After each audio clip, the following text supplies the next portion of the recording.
The recently concluded Social Cohesion Roundtable highlighted that this concept of national unity is nothing new. In fact, it was this belief of strength in unity that led to the formation of Guyana's first party, which subsequently led the country to independence. A prominent person at that time was the late Mr. Joe Abrams, a founding member of the PPP who later served as the General Secretary of the Burnham-led People's National Congress. I'll be launching a foundation, which is Joe Abrams Foundation, my father, who was an active member of both the PPP and eventually the PNC, and it's about national unity. That was Mr. Kingsley Abrams, son of the late Joe Abrams. He said his father was always passionate about a unified Guyana, and this is one of the driving forces behind this current undertaking. He explained that his father left Guyana for England, where he saw a greater need for national unity in Guyana, and the inclusion of international partners to aid in these efforts. This mantle is expected to be taken up with the establishment of this new foundation.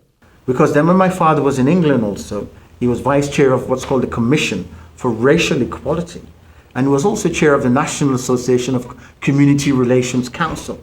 So there again, he's been involved in cohesion, bringing people of different races together and advancing a political cause collectively.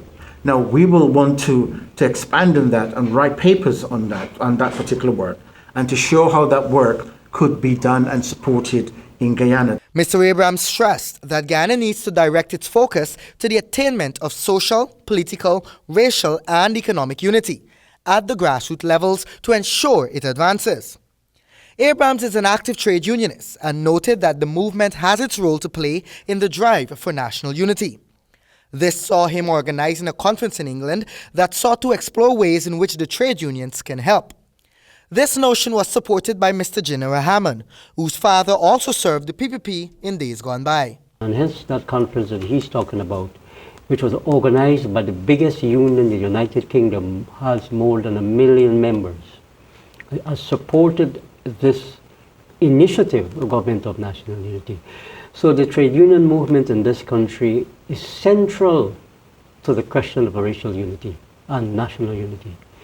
He too commented on the rich history associated with Guyana's quest for national unity.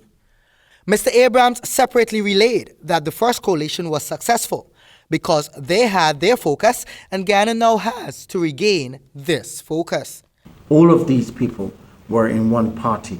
And in a sense, we have to get back to that kind of unity, where Guyana becomes the focus, not the different races, etc., etc. But Guyana, okay, there was a need for, at the time, an independence struggle, so there was a focus. But there should still be now a focus. So no one is left behind because of their race. No one is economically deprived because of their race. No one is socially excluded because of their race. He noted this inclusion must spread to political spheres and must begin from the grassroots levels. Abrams also posited that while political compromise is hard to come by, the supporters can will their leaders to take the hint. It is then incumbent on Guyanese to all aspire for this, since they determine the type of leadership that they get. The foundation will be officially launched on Saturday, September 26 at 97 Granville Park, Bedford-Wacton, beginning at 5 p.m. For HGP Nightly News, Kingsley Bryan.